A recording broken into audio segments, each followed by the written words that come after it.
জুলাই বিপ্লবের আকাঙ্ক্ষাকে ধারণ করেন, শহীদ ওসমান হাদিকে ধারণ করেন এবং গণভোটে হায়ের পক্ষে ক্যাম্পেইন করেন, সুস্থ ধারা রাজনীতি করেন, গণতান্ত্রিক পরিবেশ নিশ্চিত করেন।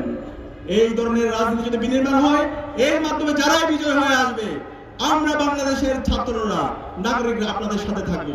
পাঞ্জাবের জগতে একটি বিশ্বস্ত নাম শাবাব এথনিক ওয়্যার। কিন্তু এর বাইরে যদি পেছন দিক দিয়ে ক্ষমতা আসতে চান, ইঞ্জিনিয়ারিং করতে চান, সেই ফেসিবাদী আমলে যেভাবে নির্বাচন হয়েছে, সেই নির্বাচনের কাঠামোর মাধ্যমে অবৈধভাবে ক্ষমতা আসতে চান, বাংলাদেশে আমরা জুলাই প্রজন্ম বেঁচে থাকতে তা হতে দেব না। আবার যদি সে অবৈধ নির্বাচন হয়, জনতা নির্বাচন হয়, আবার জুলাই নেমে আসবে, আবার আবু সাঈদের উত্তরসূরিরা নেমে আসবে, আবার শহীদ ওসমান হাদি উত্তরসূরিরা নেমে আসবে ইনশাআল্লাহ।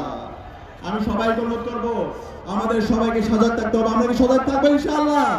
ইনশাআল্লাহ আমরা সবাই একসাথে স্লোগান দিব, নারে তাকবীর, নারে তাকবীর, দিল্লি না ঢাকা,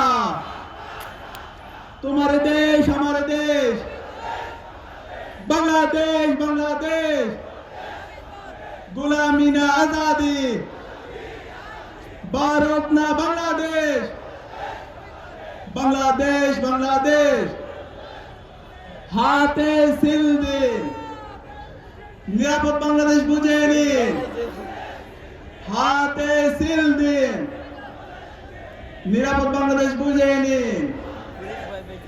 হা মানে আজাদি, না মানে গোলামি, গোলামি না আজাদি, ইনকিলাব ইনকিলাব।